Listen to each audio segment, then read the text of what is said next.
Olá, meu nome é Lorence Alves, eu sou doutora em Alimentação, Nutrição e Saúde e historiadora. Hoje a gente vai conversar sobre aspectos socioeconômicos e culturais da alimentação, falando mais sobre segurança alimentar e nutricional.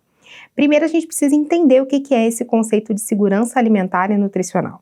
Segurança alimentar e nutricional é um conjunto de estratégias e ações que visam garantir a realização do direito do acesso a todos, regular, permanente a alimentos de qualidade, em quantidade suficiente, sem comprometer o acesso a outras necessidades essenciais, saúde, educação, moradia. Isso precisa ser integrado, precisa ser intersetorial, com a participação de vários ministérios e ações e órgãos e instituições. E tudo isso tem como base práticas alimentares que sejam promotoras de saúde, que respeitem a diversidade cultural e que sejam ambientalmente, culturalmente, econômica e socialmente sustentáveis. Ok, mas como é que a gente faz tudo isso?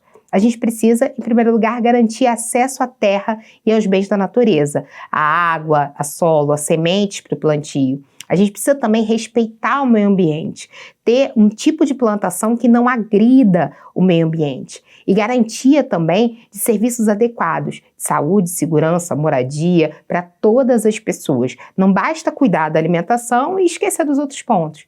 É importante também que a gente fortaleça a agricultura familiar e a produção agroecológica, que já estão antenadas com todos esses princípios que a gente falou antes.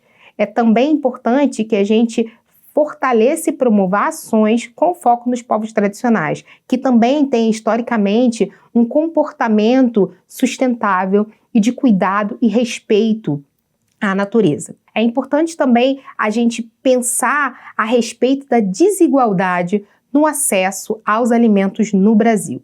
Durante muito tempo, quando houve a chamada Revolução Verde, a crença era que existia fome porque existia pouco alimento sendo produzido. Então o campo foi mecanizado, as relações no campo se transformaram, as grandes extensões de terra, os chamados latifúndios, ganharam cada vez mais força para que a gente tivesse uma produção de alimento em quantidade.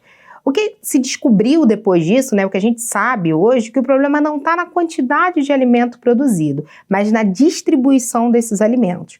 Por isso é importante a gente entender a alimentação de uma forma sistêmica. Como assim? Entender que a alimentação não é só comer, não é só o consumo, mas é a produção, as escolhas de produção, é o processamento, a forma como a gente vai processar esse alimento, é o acesso, a forma como a gente vai fazer esse alimento chegar a um lugar ou não, é o consumo, claro, as escolhas e tudo aquilo que influencia as nossas escolhas, e é também o descarte e todas as relações sociais que envolvem esses processos.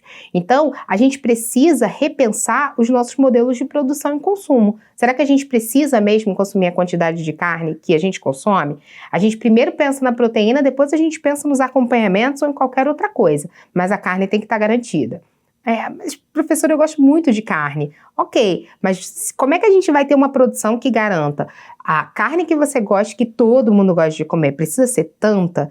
Essa é a reflexão que a gente precisa fazer, porque para que o bife chegue à sua mesa, é fundamental que haja produção de milho e soja para a ração desses animais, é fundamental que tenha pasto para que esses animais possam crescer, e tudo isso tem um impacto no meio ambiente, um impacto nas queimadas para o aumento da área, para essa pecuária, um impacto no uso do solo, um impacto no consumo de água. Então a gente precisa refletir sobre essas coisas. Porque quando a gente está falando de distribuição, de acesso, de falta, de fome, a gente está falando de desigualdades nesse sistema aí, nessa estrutura desse sistema. Algumas pessoas estão tendo acesso, outras não estão tendo acesso. E o que a gente faz para garantir que essas pessoas tenham acesso? O que a gente faz para garantir a segurança alimentar e nutricional a todos?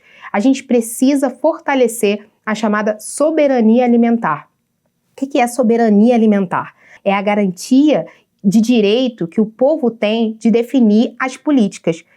Pela lei, o que rege hoje no Brasil, que é a nossa Constituição, a gente deveria ter direito para opinar o que vai ser plantado, onde vai ser plantado, como é que as coisas vão ser distribuídas. A gente deveria ter a garantia do direito de opinar sobre as coisas que interferem diretamente na nossa alimentação. Aí a gente tem um grande dilema. né? O que está no papel versus o que está na realidade. Porque no papel tem uma coisa linda, né? Uma possibilidade de garantia de alimentação para todos, né? Uma alimentação que tenha em quantidade suficiente, com qualidade, mas na prática, infelizmente, ainda não é isso que a gente vê. Mas é importante que a gente entenda o que está no papel, para que a gente possa brigar para o que está no papel venha para a realidade. E, enquanto nutricionistas, é fundamental que vocês lutem pela segurança alimentar e nutricional. É papel de vocês, faz parte do compromisso de formação de vocês. Então, é fundamental entender o que é isso para que a gente possa lutar para que isso aconteça. Todos nós esperamos que um dia isso aconteça, não é mesmo? É muito bonito, mas que saia do papel para a realidade.